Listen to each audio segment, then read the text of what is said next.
Hey guys, it's Caroline, career and leadership coach. And today I'm going to talk to you about the 5 steps how you can start reinventing yourself and reshape your career. And the reason this is so important for me to talk to you about that today is because I see so many professionals, professional leaders that have so much potential just wasting away. They are drifting from job to job and they end up in their career. They're often mid career and they're just thinking, like, what the hell am I doing? Where am I going? This is going nowhere that I want to go. Like, I have all these expectations and programming, and I put myself in a situation where I don't want to be in, but I can't just leave because if that would be possible, then you would do it. But often you have so many bills to pay, so much responsibilities, and there is a part of you that most likely like your job. So it's all about reinventing yourself and reshaping the career you have to make it work for you. Because this is sometimes the thing that we underestimate is our own inner power. We just are so used to just like go with the flow and just like working away. But it's really starts with the understanding that we have control over the decisions we make. And we do not have to go along with somebody else's idea, somebody else's story, somebody else's expectations. And it starts all with reconnecting with yourself. So today I'm going to talk about the 5 biggest steps that you need to take, and there is a lot we need to cover in this. So if you're more interested in diving further, like join me tonight for my free masterclass. I will pop a link below, and we go deeper in this subject. But now. For now, what I want to do is share with you those 5 steps you can start really thinking about. And the first step is really stopping and taking time to think like, okay, where am I at? Is this where I want to be? And the way I define the first step is by understanding the problem. Like, I do this with my clients all the time, whether I work one on one with them or I work in a group setting with them. Is actually everybody has like different challenges, different problems that they are facing.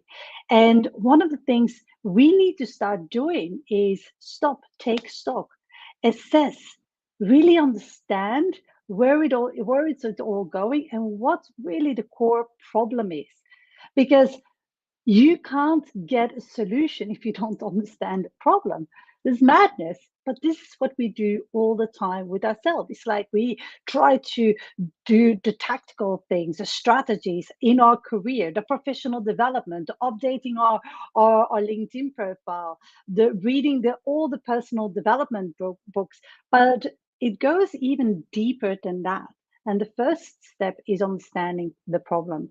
What challenge are you facing at the moment? And it's not about, oh, I don't have enough interviews, or I'm not getting promoted at work, or I feel unfulfilled and disengaged. Go deeper than that. Don't settle for just like those type of answers to those questions. Then the fact that you go deeper, that will just start to unravel a lot of stuff and a lot of gunk, and maybe things come up that you thought like, oh, I thought I dealt with this. But you might actually not have in the way that you need to deal with this. So the first step is understanding the problem. And for example, one of my clients was busy all the time and just like, oh, I need to have more time management and productivity courses and so on and so on. And she read all the personal development or professional development books, and she did a few programs and courses, worked with a couple of coaches. But it wasn't until she took time with me and we sat down, and before we went into all the strategies, we were like, hang on, let's stop. Let's understand what the real problem is before we move forward. And by working with a coach or working with somebody who challenges you, you start seeing the things in a different light. You start really understanding what what is really going on. And so you need to come to that place where you understand the problem. And once you understand the problem, then you can go to step two. So, for example, if you are busy all the time and you understand the problem, oh my God, it's because let's take a very simple example that most of you are familiar with. I take on so much shit and so much work that actually isn't part of my day job or my normal job, but people just keep coming to me and I really have challenges saying no. It's like the second step is like reclaiming your time. And it might sound so easy, but it's so hard to do.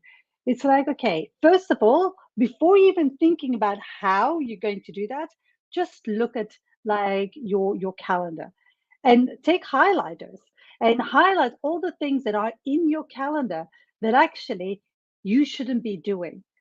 That is not really aligned with your leadership or your full potential or your salary or whatever it is. Like start taking stock because you can't reclaim your time if you don't know where your time is going. And so basically once we identify the problem, then you start reclaiming your time, go through that exercise. The third thing is breaking bad habits because it is a bad habit to say yes to all the shit that they're giving, to constantly saying yes when you actually should say no.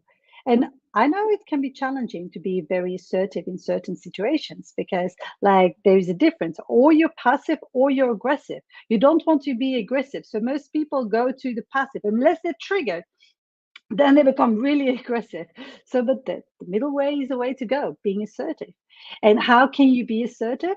Is by actually understanding what's going to trigger you, because it's becoming aware of those triggers that actually puts you in a position to actually change those dynamics. And just like that awareness will be able to put you in a position where you can basically be proactive and respond rather than react. And this is what we want to do. Aggression comes because we react, not respond. Passivity comes, even if that's a word, if when we react rather than respond. When you are assertive, you actually respond. You take time to actually deliberate what you want to say, what you want to connect, what you want to really make sure that the other person understands. And you're very conscious about the words that you use that will make an impact. So that whole process is about breaking bad habits. So once you understand the problem, once you reclaim your time by doing an audit or an assessment of where the time is leaking, it's like a leaking bucket. The bucket can never be full. You can never reach your full potential because your bucket is full with holes and the water is going everywhere. Do you know what I mean? So it's about then the third step is about breaking those bad habits. And listen, you will ruffle feathers. And I will tell you why. Because people are so used to you saying whatever, yes, all the time, being a perfectionist, having no boundaries, whatever the problem is, people are so used to that. And whenever you break something and breaking a bad habit, that means that you are changing those dynamics. That will actually cause a little bit like of like people getting like, Michelle used to do that. Okay. Wow. Is she on her period again this month?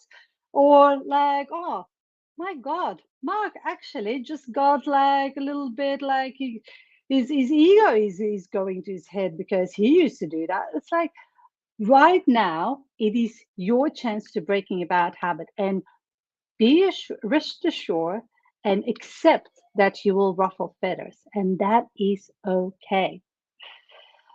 Thirdly or fourthly, it's embracing that mindset. So that actually goes in with breaking the bad habit. So when you actually make the commitment to break it, then it's really embracing that mindset. That mindset in terms of like the challenges, understanding the triggers, because understanding already who's going to actually be offended by the fact that you actually will change. And so people that will put up some resistance, because again, guys, this is about increasing your awareness. When you are aware of something, you can change it and you can protect yourself. And then together with actually becoming aware of those triggers, those mindset triggers that you will come up to, you can be proactive about that, and you can respond. Again, you're not going to be aggressive against yourself or against anybody else, or passive against yourself or anybody else. And when I say passive or aggressive, when we are that to ourselves, it comes in terms in the forms of like we absolutely beating ourselves up by absolutely talking to yourself so badly that we wouldn't talk like that to anybody else, but we do that to ourselves. And being passive is like, oh my God, actually, I should go back into my box. I shouldn't step up because people are resisting, and you can't deal with that resistance. And sometimes that is okay, because nothing is a straight line. Everything is going up and up and up. It's about you not giving up or giving in. You standing in your power. You understanding the difference that you can make. And this comes with actually self-love. It's like you have so much respect for yourself that you actually said, like, I don't take this shit anymore. I know I'm meant for better. I can do better. I am on a mission to reach my potential in this lifetime. I want to be on purpose. I'm done being unfulfilled. I'm done settling for mediocrity. I'm done actually just wiping everybody's bum. I'm done with that. I'm ready to actually step up and be who I want to be and reclaim it. And yes, I will ruffle feathers along the way, and that's okay. I'm not going to be aggressive. I'm going to be assertive about that because I stand in my power. So that's step number 4. It's embracing that mindset and committing to yourself and not beating yourself up whenever you fall off the bandwagon, because you will or you might, and that's okay. It's like just getting back on the horse. And then the last step is momentum. Momentum is like, this is not, it's not done. This is a journey, and you should enjoy it and embrace it. You reinvent and reshape your career should be part of who you are because you evolve. Think about it. Think about it. You are not the person that you were 5, 10 years ago. So there is no point. Your career should be stagnant. It's like crazy because, like, you change, you evolve. Your career should evolve too. You should be constantly thinking, like, okay, what's serving for me? What's not serving? What do I need to change? And you reshape it along the way. And that's basically where the power lies, is by not thinking like, okay, yep, I've done it now. I'm ready to rock and roll. No, like make it a yearly positive habit, a yearly habit, a yearly commitment, a yearly routine to actually like sit down and just like say like, okay, what's working? What didn't work this year for me? what does what in my career do I need to change? People often say to me like, oh, Caroline, I want to earn more money, or I want to make more impact. And a classic, when I was actually working as an executive recruiter, they would say to me, Caroline, I'm looking for a new challenge. I'm done. I'm looking for a new challenge. And then my question would be very simple. I would simply ask, what is a new challenge for me? It's very subjective. Like for you, a new challenge, for me, it's something else. So, what would a new challenge be for you? And people struggled. They knew what they didn't want, but they didn't know what they do want. And what happened is that people end up in the same role with the same frustrations. So people would actually get a promotion and just like because they haven't dealt with the core foundational elements or the core problem. So this is why these steps are so important when you want to reshape and reinvent yourself. So there's so many more things, and tonight, in tonight's free masterclass, I'm going to just unravel it even more, and you will have the chance to actually ask me any type of questions. And so it's one of the roundtables that I host on a weekly basis, and we share information, and I will teach and share the insights that I've gained working with thousands of professionals all over the world, thousands of leaders. And so the roundtable is free, interactive, workshop-like series where we discuss everything career progression, everything leadership brand, not personal brand, but leadership brand, and we discuss job searching strategies and tactics. So all the three elements that you will need to grow and step up in your career, how to break through to the next level. And we deal with topics going from like life after a toxic boss or like politics or leadership branding, how to shift from a doer to a leader, and so on. So it's a lot of goodness that we share in those roundtables. I will pop a link below. Hopefully you join. And if you have any questions, reach out to me and ask away. And if you came across this video randomly, connect with me on LinkedIn and let me know who you are and what you find useful from this video. Love to know. Thank you so much. And I will see you in the next one. See you guys. Bye.